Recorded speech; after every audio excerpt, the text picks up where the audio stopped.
नमस्ते, मैं अंकिता चौधरी स्वागत करती हूँ आपका आपके अपने परिवार में। आज हम हिंदी साहित्य की महान हस्ती महादेवी वर्मा जी का जीवन परिचय याद करने वाले हैं और उनकी रचनाओं को याद करने वाले हैं। वीडियो लास्ट तक ज़रूर देखिएगा क्योंकि महज 5 से 7 मिनट का वीडियो होगा, लेकिन बहुत ही महत्वपूर्ण तथ्य इसमें समाहित किए गए हैं। रचनाओं को इस तरीके से याद कराए गए हैं कि भूल पाना नामुमकिन है। इनका परिचय है। महादेवी वर्मा जी का जन्म 1907 ईस्वी में फर्रुखाबाद उत्तर प्रदेश में हुआ था। इनकी माता जी का नाम हेमरानी देवी तथा पिताजी का नाम गोविंद प्रसाद वर्मा था। छायावाद से संबंध रखने वाली इस महान विभूति का निधन 1987 ईस्वी में हुआ।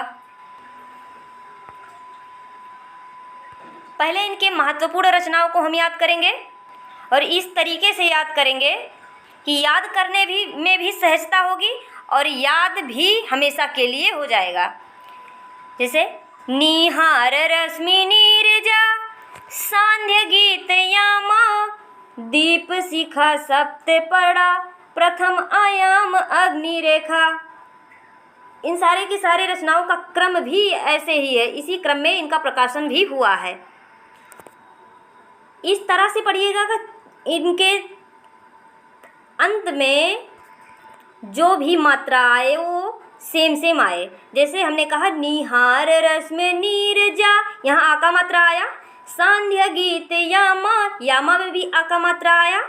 दीप शिखा सप्त पड़ा प्रथम आयाम अग्नि रेखा, यहाँ सप्त पड़ा और अग्नि रेखा में भी आ का मात्रा आया। इस तरह से याद करेंगे तो ज़्यादा समय तक याद रहेगा। इन सभी रचनाओं में यामा सबसे महत्वपूर्ण हो जाता है। सबसे महत्वपूर्ण इन सभी रचनाओं में यामा हो जाता है। क्यों? क्योंकि यामा में निहार रश्मि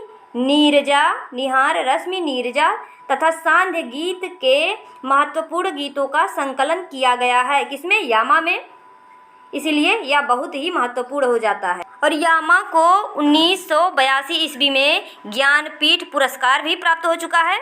क्या बार बार पूछता है कि यामा को किस सन में ज्ञानपीठ पुरस्कार प्राप्त हुआ? यह यामा किसकी कृति है, किसकी रचना है? तो हमारा आंसर होगा महादेवी वर्मा जी की रचना है।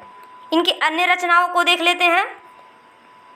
इनकी अन्य रचनाएं हैं अतीत के चलचित्र, पथ के साथी, मेरा परिवार, स्मृति की रेखाएं, श्रृंखला की कड़ियाँ, छड़दा, संभाषण, गिल्लू, नीलकंठ, संकल्पिता, विवेचनात्मक गद्य। इनकी अन्य रचनाएं अब हम देख चुके हैं। इनसे संबंधित कुछ महत्वपूर्ण तथ्य को देख लेते हैं। महादेवी वर्मा जी को आधुनिक युग की मीरा तथा हिंदी की विशाल मंदिर की वीणा पाड़ी की संज्ञा दी जाती है। इन्हें क्या कहा जाता है? आधुनिक युग की मीरा कहा जाता है तथा हिंदी की विशाल मंदिर की वीणा पाड़ी किसी का पर्यायवाची है? किसका है? तो ये सरस्वती जी का पर्यायवाची है। वीणा और पाड़ी, वीणा जिसके हाथ में है, पाड़ी का अर्थ होता है हाथ, तो वीणा जिसके हाथ में है तो हो जाएंगी सरस्वती जी। आधुनिक युग के मीरा के बारे में तो बार बार पूछा गया कि आधुनिक युग की मीरा किसे कहा जाता है, या फिर इस तरह से पूछता है कि महादेवी वर्मा जी को किस नाम से जाना जाता है या कौन सी उपाधि दी गई है, तो इन्हें आधुनिक युग की मीरा कहा जाता है।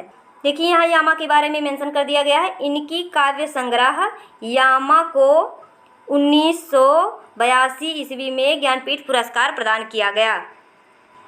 महादेवी वर्मा जी को 1981 ईस्वी में भारत भारती सम्मान से भी सम्मानित किया गया था।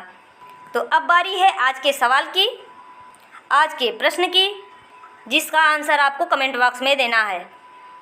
जो इसी वीडियो में पढ़ाया गया है उसी से संबंधित कुछ तथ्य पूछेंगे हम। यामा को किस पुरस्कार से सम्मानित किया गया है, या यामा को कौन सा पुरस्कार प्राप्त हुआ है? आपको आंसर देना होगा कमेंट बॉक्स में। सारे वीडियो आपको समय पर मिलते रहें, इसके लिए आप चैनल को सब्सक्राइब कर लीजिए और कंटेंट अच्छा लगा हो तो लाइक ज़रूर कर दीजिएगा। आज के लिए बस इतना ही। बाय बाय, नमस्ते एंड थैंक यू।